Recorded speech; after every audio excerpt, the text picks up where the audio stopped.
미국에서 이슬람주의의 부상에 대해 경각심을 일깨운 데 있어 에이미 맥만큼 많은 일을 한 사람은 없다고 생각합니다. 트럼프 대통령도 그녀의 트윗을 몇 번 인용, 리트윗했습니다. 그녀가 바로 에픽시티 스캔들의 전모를 폭로한 인물입니다. 그리고 이 여성은 전설적인 인물입니다. 언젠가는 그녀의 공로가 공식적으로 인정받아야 한다고 생각합니다.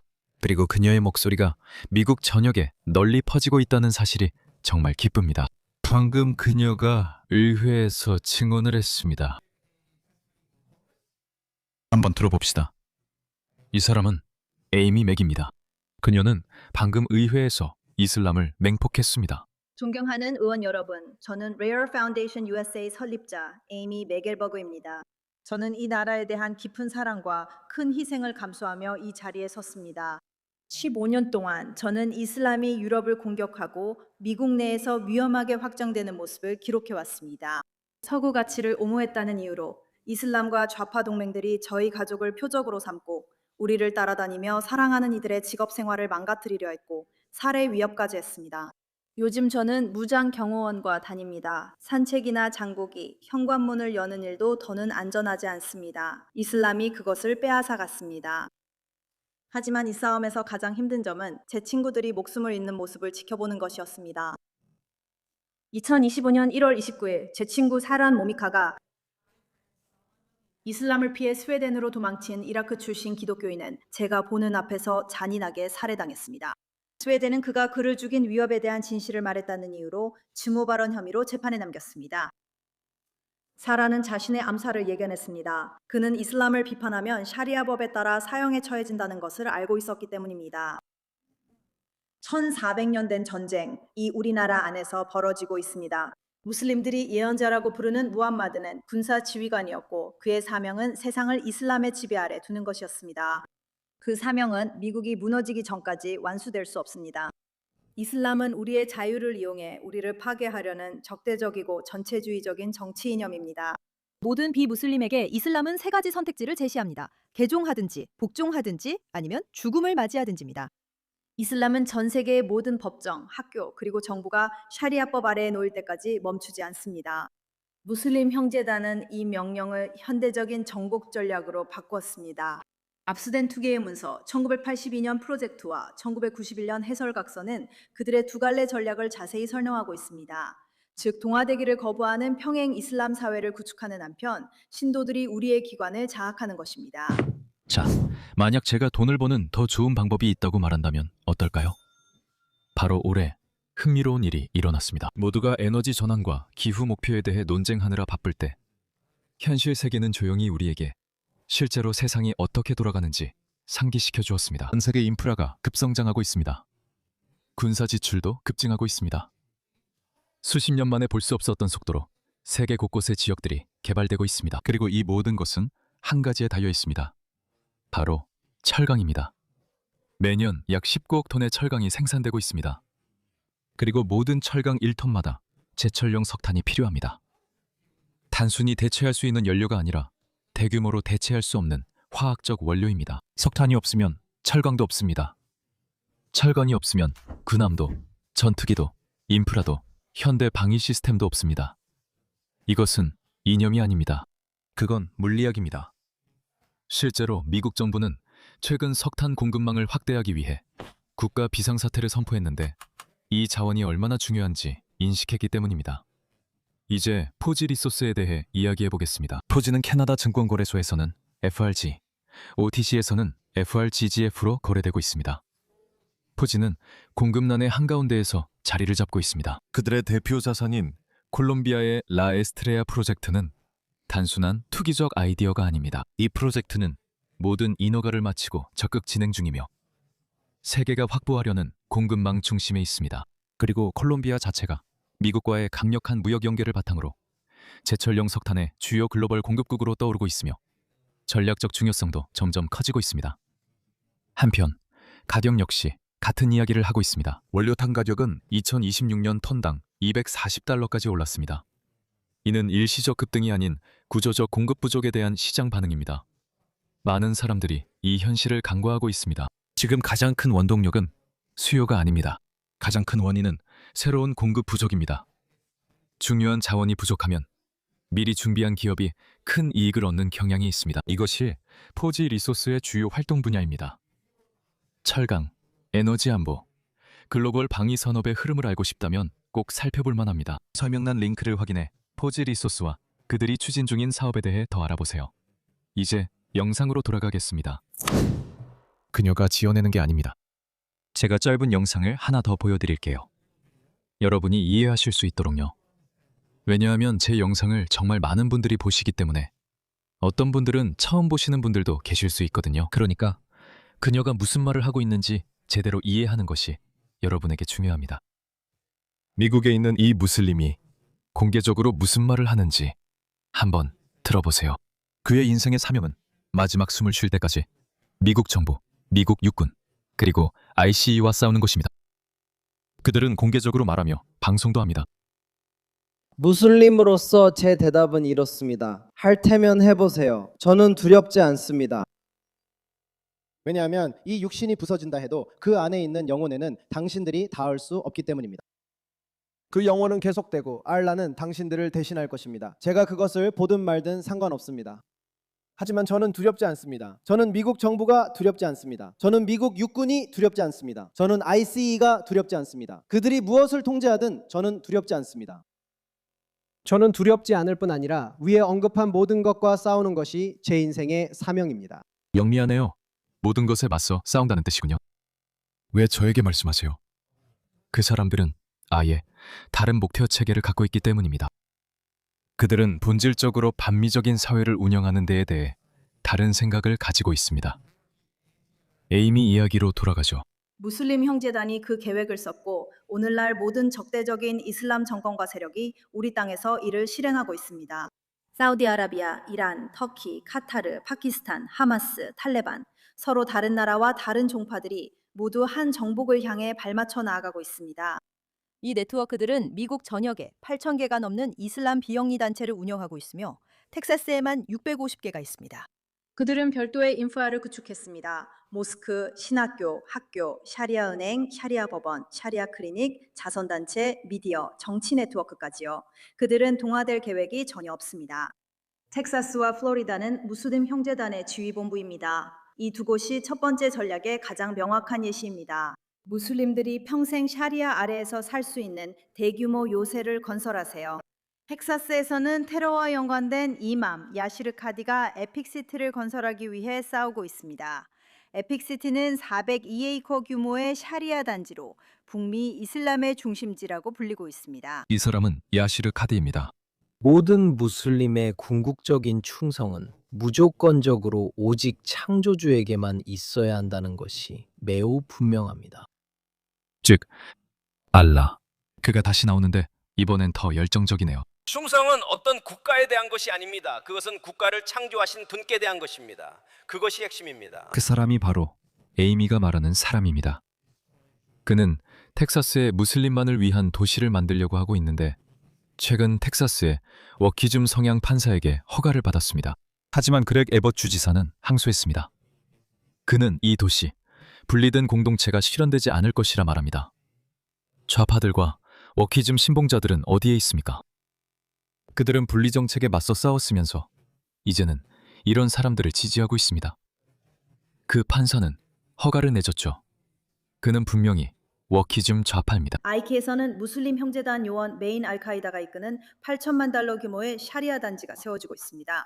그의 가족은 요르단의 주요 테러리스트들입니다. 1991년 각서의 이름이 언급된 하마드 가잘리는 미국인들을 알카에다에 모집했습니다. 오늘날 그는 북미 전역의 이슬람 학교 어린이들을 위한 교육 과정을 작성하고 있습니다. 텍사스 납세자들은 학교 바우처를 통해 그를 지원할 수 있습니다. 미국 전역에서 무슬림 형제단이 교회를 사들여 모스크로 만들고 있습니다. 러버계 한 학교도 45일 만에 무슬림 형제단 모스크가 됐습니다. 댈러스에서 손절단, 포로와의 성관계, 간통자 돌로치기 등을 설교한 두 이맘이 기독교 대형교회 소유권을 두고 소송을 진행 중입니다. 텍사스 갈랜드에는 최근 웨스트버지니아 주 방위군원을 살해한 범인을 포함해 수백 명의 테러리스트를 훈련시키는 파키스탄 지하디 네트워크의 미국 본부가 있습니다. 플로리다에서는 세 번째 3세대 무슬림 형제단 지도자인 마그다 알카디살라흐가 템파에서 자급자족하는 공동체를 운영하고 있습니다. 이란 최고 지도자가 임명한 이맘이 이끄는 휴스턴의 한 모스크는 아이들이 호메이니에게 충성을 맹세하는 동안 세금으로 100만 달러를 지원받았습니다. 또 다른 하마스를 지지하는 텍사스 메가 모스크는 공립학교 학생들의 견학을 주최했으며 이곳의 이맘들은 아버지와 형제가 간통한 자녀, 간통한 딸을 죽일 수 있다고 설교했습니다. 의원 여러분, 지금 이 순간 텍사스에서 태어난 한 무슬림계 미국인 소녀가 우리 헌법 아래에서 우리 선조들이 목숨을 바쳐 지켜낸 모든 신성한 권리를 가지고 있습니다. 하지만 그녀는 그 권리들을 하나도 알지 못할 것입니다. 그녀의 아버지, 이맘, 선생님들은 그녀에게 남성의 절반에도 못 미치는 가치밖에 없다고 가르쳤고 이슬람 경전이 이를 명령한다고 했습니다. 그녀가 맞으면 그건 그녀의 잘못입니다. 성폭행을 당해도 어떤 미국 법정도 그녀의 비명을 들어주지 않을 것입니다. 만약 그녀가 어린 나이에 소아성애자에게 결혼을 강요당해도 그것이 범죄라는 사실조차 알지 못할 것입니다. 그녀는 자신의 권리를 빼앗긴 채 자신의 나라를 미워하도록 자라나고 그 나라를 전복하도록 훈련받습니다. 그녀와 같은 사람들이 수천 명이나 있고 그 수는 빠르게 늘어나고 있습니다. 이 전쟁의 두 번째 전략은 내부에서 제도와 문화를 장악하는 것입니다. 그들의 요원들은 우리의 국무부, 법원, 교육위원회에 침투하여 헌법을 전복하고 그것을 대체하려 하고 있습니다. 하마스는 케어라는 이름으로 5만 명의 변호사를 양성했고 이를 자랑스러워합니다. 언론인, 영화 제작자, 인플루언서를 통해 이슬람을 퍼뜨리고 우리의 역사를 바꾸려 합니다. 우리가 반대하면 그들은 이슬람 혐오라고 합니다. 그들의 슈퍼팩는 선거에 자금을 대고 모스크에서 유권자 등록 운동을 합니다. 제 옆에는 15살 마르코 헌터 로페즈가 있습니다. 그는 야스르 카디의 아버지가 텍사스에서 만든 무슬림 형제단 준무장단체가 텍사스 아이들의 목소리를 어떻게 표적으로 삼는지와 마르코의 안전이 위협받았음을 말씀드릴 것입니다. 우리나라 지도자들은 아이들을 외면합니다. 국회의원 여러분, 미국 국민은 깨어있지만 워싱턴은 아닙니다. 우리는 헌법이냐 코란이냐, 미국이냐 칼리프국이냐, 자유냐 복종이냐를 선택해야 합니다. 중간은 없습니다. 그래요. 중간은 없습니다. 중간은 없습니다. 여러분 대부분은 도덕적 나침반이 바르고 본질적으로 선한 사람들이기 때문에 집단을 비판하는 것에 대해 불편함을 느끼는 겁니다. 여러분은 무슬림만 따로 지적하면 안 되지. 그건 집단이지. 라고 말하죠. 그것보다 더 높은 차원이며 그 이상입니다. 여러분은 개별 무슬림을 비판하는 게 아닙니다. 물론 좋은 무슬림도 있지만 그건 중요하지 않습니다. 우리는 이슬람을 하나의 교리로서, 정치적 교리로서, 이념으로서, 본질적으로 반서구적인 운동으로서 이야기하고 있습니다. 그건 장악하려 듭니다. 에이미 맥의 말을 들을 필요도 없고 제 말을 들을 필요도 없습니다. 무슬림들 자신의 말을 들어보세요. 이것을 보세요. 그래서 꾸란은 증오를 가르칩니다. 저는 이 두 가지가 있습니다. 네, 꾸란과 하디스입니다. 저는 자랑스럽게 말씀드릴 수 있습니다. 이것을 보세요. 우리 종교에서는 알라를 위해 그들을 미워해야 한다고 되어 있습니다. 우리는 알라께서 사랑하시는 것을 사랑합니다. 그리고 그 반대로 우리는 알라께서 미워하시는 것을 미워합니다. 돌려 말하지 맙시다. 우리는 서로를 사랑하지 않습니다. 우리는 같은 생각을 하고 있지 않습니다. 우리는 친구가 아닙니다. 이해가 되시나요? 우리는 적입니다. 그들은 당신에게 그렇게 말합니다. 그들은 당신에게 자신들이 당신을 미워한다고 말합니다. 그래서 이 사람이 이렇게 말하는 겁니다. 그래, 꾸란은 우리에게 불신자들을 미워하라고 말하지. 하디스, 즉 무함마드의 말씀도 그렇다고. 그들은 우리에게 불신자들을 미워하라고 말합니다. 그런 증오에서 무엇이 나올 것 같습니까? 어떻게 생각하십니까? 그들이 당신에게 꽃을 줄 것 같습니까? 그들이 당신의 뺨에 키스를 해줄 것 같습니까? 아니요.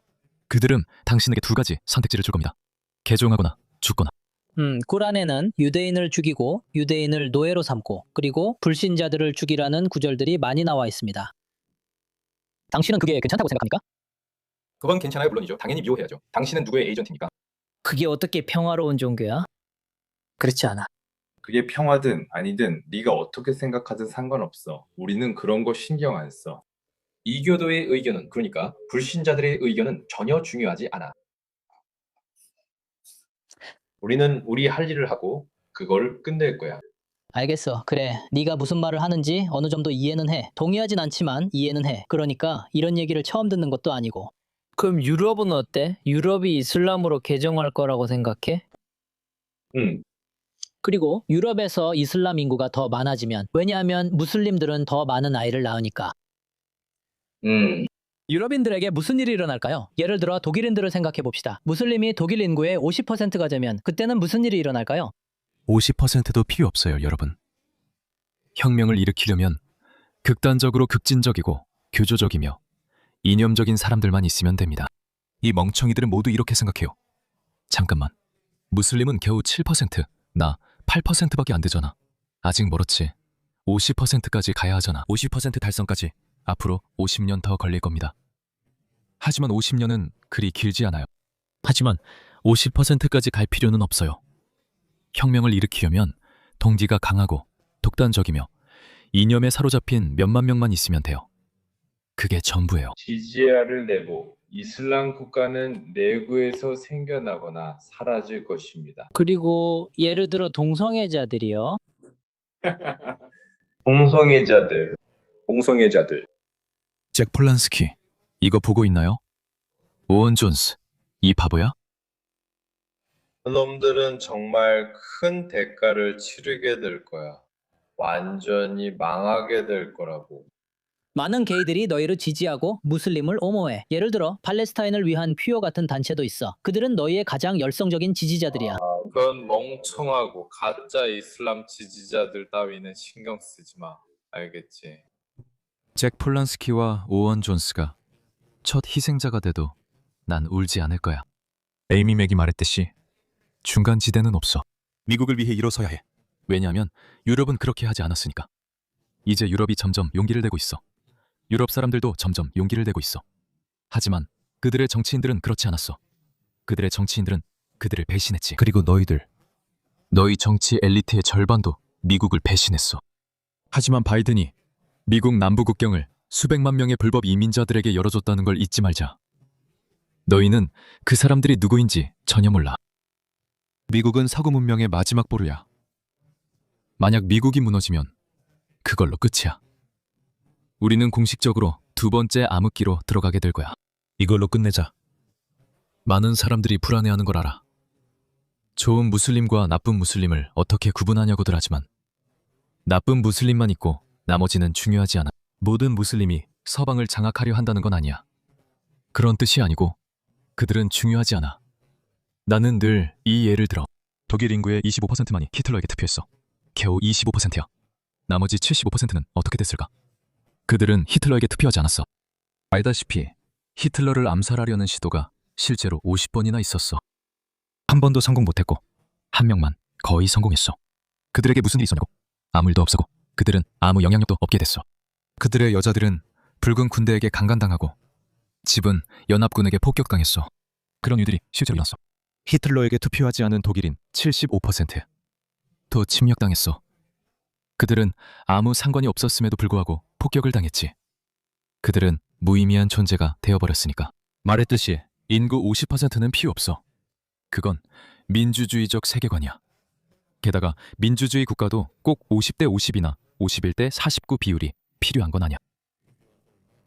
알다시피 35%의 표만 얻어도 정당이 정부를 구성할 수 있어. 그건 정말 어리석은 시각이야. 그리고 우리는 영국이 앞장서고 호주와 미국에서도 10년마다 인구가 말 그대로 2배로 늘어나는 걸 봤어. 그들은 2명에서 4명, 4명에서 8명, 8명에서 16명으로 늘어나. 왜 그런지 알지?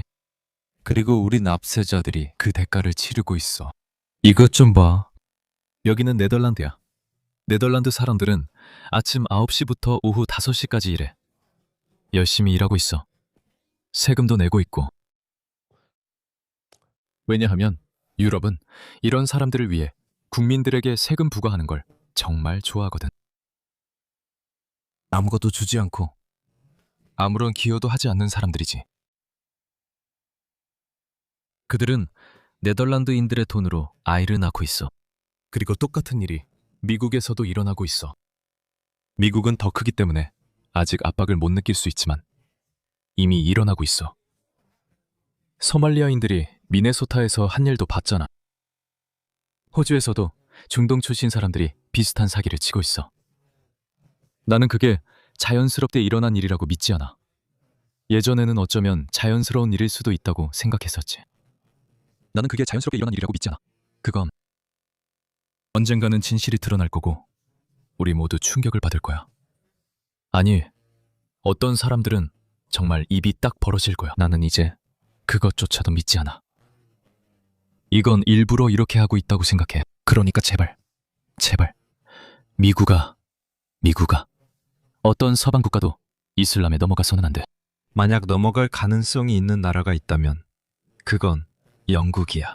우리의 반역자 총리 앤소니 알바니스는 호주를 팔아넘기고 있어. 정말 가슴이 아파. 하지만 약간의 희망은 있어. 엉클쌤이 살아있는 한 우리는 구출될 수 있어.